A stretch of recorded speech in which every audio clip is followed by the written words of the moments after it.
여러분, 퍼즐 맞추기를 해본 적 있나요? 아주 조각이 난 여러 가지 퍼즐들, 그것을 하나하나 맞춰가는 일. 참 어려운 일인데요. 여러분들은 얼마까지 피스를 맞춰 보았어요? 처음에는 조각 하나를 놓기가 참 어려워요. 어디에다 그 피스를 놓아야 할지 참 고민스럽지요. 그러나 그 마지막 조각을 그 빈 공간에 딱 집어 넣게 되면 드디어 퍼즐이 완성이 되고 거기에서 아름다운 그림이 이제 보여지는 것을 볼 수 있어요. 하나님의 자녀가 된 우리는 우리의 인생이 이 퍼즐 맞추기와 비슷하다라고 하는 것을 알 수 있어요. 그리고 그 마지막 피스, 인생의 피스를 놓는 순간 우리의 인생은 완성되고 하나님 앞에 영광이 되는 거예요. 하나님이 우리에게 맡겨주신, 부탁하신 사명이 각자에게 다 있어요. 여러분들에게도 그 사명이 있답니다. 그 사명을 이루기 위해서 여러분들은 하루하루 피스, 비어진 공간에 조각을 맞춰 나가는 거예요. 그리고 마지막 피스를 딱 놓는 순간 우리는 사명을 완수하고 하나님의 부름을 받게 돼요. 그리고 그날에 우리는 이 땅에서의 모든 삶을 마무리하고 하나님께로 가게 돼요. 이것을 구원의 서정 가장 마지막에 있는 영화, 글로리피케이션이라고 해요. 그러나 이 세상에 살던 모든 사람들이 다 구원의 최종 단계인 영화의 구원으로 다 들어가는 건 아니에요. 하나님이 선택하지 않은 백성들, 그 사람들은 다 그 인생의 마지막 피스가 놓여지는 순간 다 지옥에 가게 돼요. 그러니 이 땅을 살아가는 동안 하나님을 믿지 않았던 불신자들에게 이 마지막 피스가 놓여지는 순간은 모두 슬픔과 상실의 아픔을 겪을 수밖에 없는 것이죠.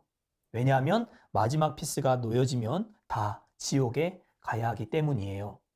그러나 하나님을 믿는 우리 하나님의 백성들, 신자들, 하나님의 자녀들은 하나님이 예비하신 그 영광의 단계, 천국으로 다 입성하게 될 거예요. 성화의 구원을 살펴보면서도 우리가 생각해 보았듯이 우리가 이 땅을 살아가는 동안 마귀는 우리 신자들의 믿음을 흔들고 죄의 유혹과 마귀의 유혹 앞에 넘어지고 쓰러지고 좌절하게 만드는 존재라고 했어요.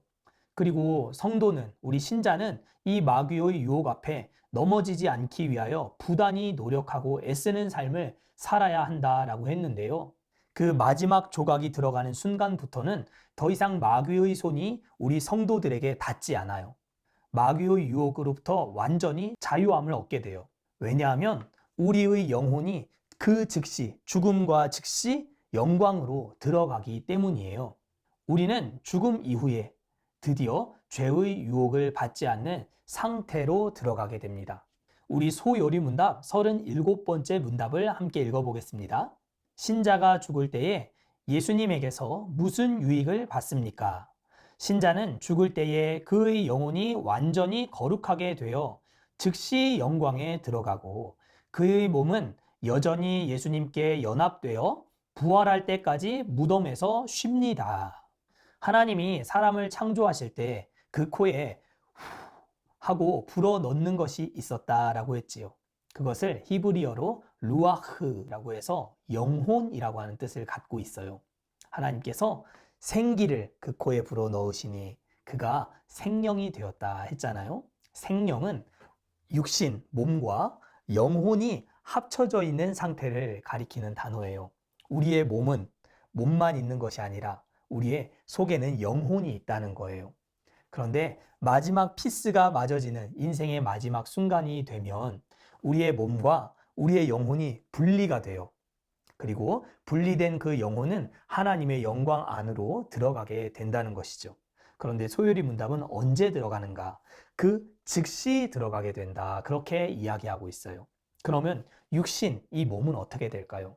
몸은 무덤에 묻혀서 쉬게 된다라고 해요. 그런데 그냥 묻히는 것이 아니라 그 전에 일어나는 일이 있어요. 그것은 바로 그리스도와 우리의 몸이 연합한다는 거예요. 그리고 우리가 무덤에 묻혀 몸은 흙으로 돌아가고 그 무덤 안에서 쉬게 되는 거예요. 이것이 성화의 완성이라고 하는 영화의 구원을 말하는 거예요. 그러나 이것이 최종적인 단계의 영화는 아니에요.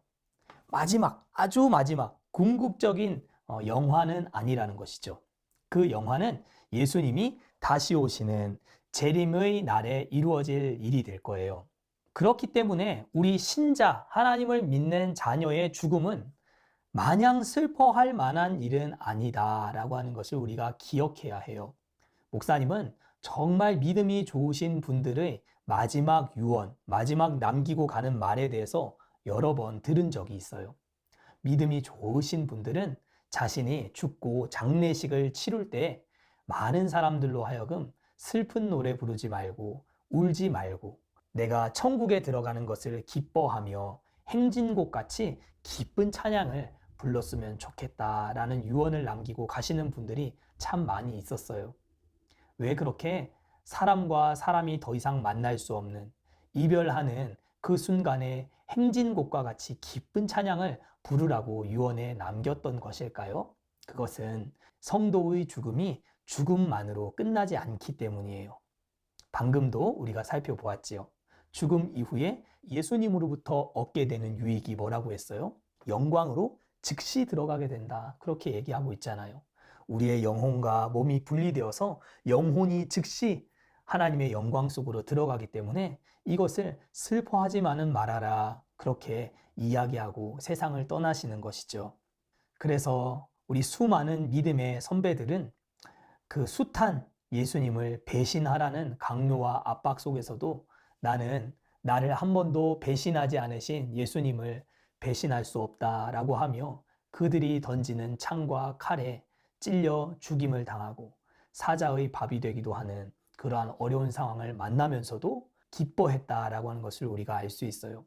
그들이 죽음이 정말 기뻤기 때문이 아니라 죽음이 끝이 아니고 그때부터 영광이 펼쳐져 있다라고 하는 것을 그들이 정말 믿었기 때문이었어요. 자, 그럼 오늘 요리는 여기까지. 자, 우리 내일 이 시간에 다시 만날게요. 안녕!